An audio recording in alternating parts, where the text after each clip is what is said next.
Bonjour, je suis Vahine Fierro, championne de surf et on est ici à Tahiti où je vis et je m'entraîne toute l'année. Et aujourd'hui, j'ai décidé de vous amener avec moi pour vous montrer ma vie de surfeuse en 24 heures.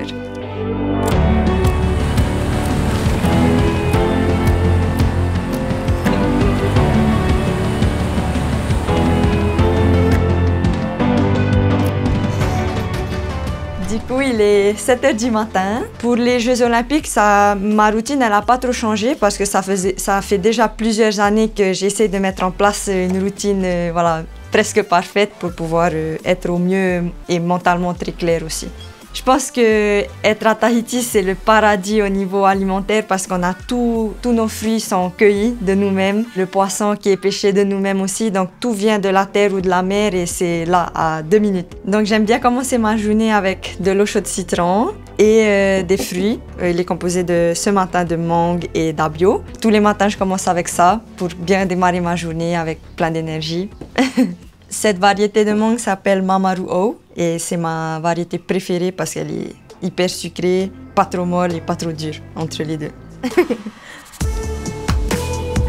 Du coup, j'ai mon sac étanche parce qu'on va se mouiller. Voilà mon maillot, mes accessoires de surf et le plus important, de l'eau pour s'hydrater. Ok, c'est parti. J'ai décidé de vivre au plus près de la vague, donc au bout de la route. Ce qui veut dire que pour aller surfer, il faut que je passe une rivière.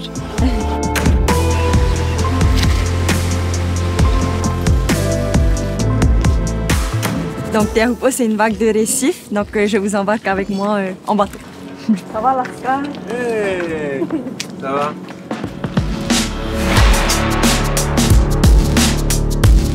L'océan est très imprévisible, donc il faut toujours être prête pour toutes sortes de conditions. À Teahupo'o, c'est une vague parfaite, mais aussi il y a des jours où c'est beaucoup plus difficile et moins parfait. Donc tous les jours, j'essaie de m'entraîner pour que, comme ça, je suis prête dans toutes sortes de conditions et je suis à l'aise et je suis confiante. J'aime bien, avant d'entrer dans l'eau, voir les conditions, comment elles sont. Et puis de là, un peu me visualiser sur ces vagues-là pour voir ce que je peux faire de mieux, comment exploiter la vague au mieux que je peux. Savoir si je dois prendre beaucoup de vagues, si je dois être patiente, si je dois... Enfin voilà, ça dépend aussi de comment les conditions sont le matin et de bien visualiser comment je veux préparer ma session de surf. Donc la vague, elle est là-bas. Derrière moi, c'est Teahupo'o. C'est la vague la plus belle au monde, c'est mythique, c'est magique, c'est monstrueux aussi. Il n'y a pas de vent, il y a des belles vagues, il y a le soleil, donc on va pouvoir partir à l'eau. Donc ça, c'est des accessoires de surf dont on a besoin. Ça s'appelle des ailerons, c'est pour pouvoir guider la planche, pour ne pas qu'on glisse en fait. J'ai de la wax, paraffine en français, et c'est pour en fait toute cette partie-là où on va poser notre pied avant. Pour éviter qu'on glisse. Ensuite, ça, c'est pour pouvoir accrocher mon leash, qui est, je pense, le truc le plus important pour ne pas perdre notre planche. Si on tombe, notre planche elle reste accrochée à notre cheville. Teahupo'o, c'est vraiment un bon exemple pour montrer comment le surf féminin a évolué parce que pendant des années, il n'y a pas eu de compétition pour les femmes sur ce spot. Let's go! Donc on est un bon groupe de femmes maintenant qui commencent à se mettre tout le temps à l'eau, qui va même quand c'est gros et que ça fait peur. Et voilà, je pense qu'il y a ce grand mouvement en fait de femmes qui se motivent entre elles. Donc ça fait vraiment un cercle positif en fait de femmes qui se poussent à prendre une plus grosse vague, ensuite une plus grosse vague et ainsi de suite. Donc je suis hyper contente d'avoir cette vague juste là pour pouvoir m'entraîner et évoluer et ouvrir en fait ce chemin-là pour la future génération.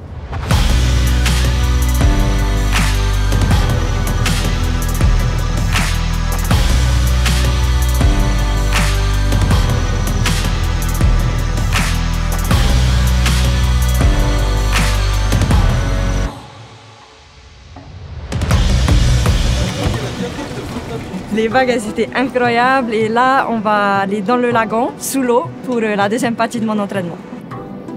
Les entraînements, c'est tous les jours, que ça soit mental, physique, émotionnel, c'est tous les jours. Donc, on est obligé de se mettre dans des situations qui sont plus dures ou qui ressemblent au plus au stress qu'on a pendant des grosses sessions ou pendant les compétitions. Et les jeux, c'est quelque chose qui procure beaucoup de stress quand même. Donc, c'est important de faire des choses beaucoup plus dures que ça. Comme ça, quand on arrive au jeu, eh ben, on est calme et confiant. Lorsqu'on tombe dans des grosses conditions, l'apnée est hyper importante. Du coup, je vais vous montrer comment on la travaille. Mon plus grand rêve, c'est dans un mois de monter sur la plus haute marche du podium au jeu et ensuite de continuer de devenir la première Tahitienne à devenir championne du monde, la première Tahitienne à ouvrir en fait ce monde du surf et pour le moment, c'est ce que j'ai en tête. C'était épuisant, mais j'ai l'impression que j'ai bien progressé, donc je suis contente. On va aller manger, reprendre des forces.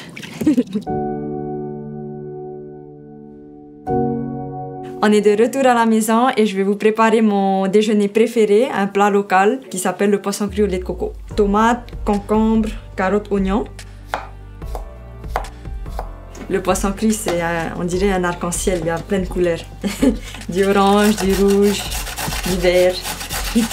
C'est un plaisir pour moi de cuisiner parce que ça me permet de m'évader un peu, de faire autre chose. Et aussi, j'adore savoir ce que je mets dans mon corps. Je cuisine matin, midi, soir. Donc l'ingrédient principal qui est le thon, ici on a la chance d'avoir du thon frais grâce à une pêche qui est assez raisonnable et nos pêcheurs locaux nous ramènent du thon frais tous les jours. Et donc du rose pour ajouter à l'arc-en-ciel. Je dirais que c'est plus un style de vie qu'une discipline, la façon dont je mange, parce que j'apprécie bien manger, j'apprécie mettre des bonnes choses dans mon corps et quand j'ai envie d'un petit sucre, je ne me prive pas forcément parce que je trouve que c'est important de se faire plaisir aussi et ensuite revenir à les bonnes routines, les bonnes habitudes pour pouvoir bien alimenter son corps. Donc là, il ne nous manque plus que le lait de coco et je vais vous montrer comment on le fait. Si j'arrive. On boit le de coco. Et en plus, au passage, on peut boire l'eau de coco. Et donc là, on va récupérer la chair que je vais râper sur cette râpe. C'est la manière locale de faire. Faut pas être pressé. Et donc là, on a notre lait de coco frais. Un peu de citron pour cuire le poisson.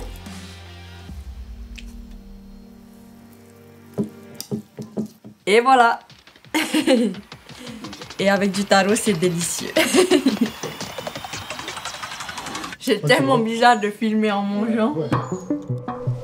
Donc, bienvenue dans mon boardroom. Ce côté-là, c'est plus le côté petite planche. On va dire que c'est un peu à ma taille et aux tailles de petites vagues de cette taille à plus bas. Et ensuite, on passe à mes plus grandes planches. Donc, ma signature, c'est les rails roses, lorsque c'est plus gros. Là, c'est ma planche qui m'a permis de gagner la Teahupo'o Pro.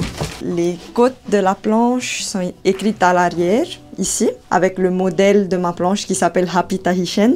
Elle est faite pour des grandes vagues. Elle est beaucoup plus grande, beaucoup plus large, beaucoup plus épaisse pour pouvoir matcher des vagues de plus de 3 mètres, 3 mètres 50. Et voici la planche pour des très très grosses conditions de plus de 4 mètres. Elle pèse 3 kg à 4 kg. On peut mettre nos pieds à l'intérieur pour ne pas glisser. Et on se fait tracter par un jet ski pour pouvoir entrer dans la vague. Donc c'est lorsque c'est vraiment gros.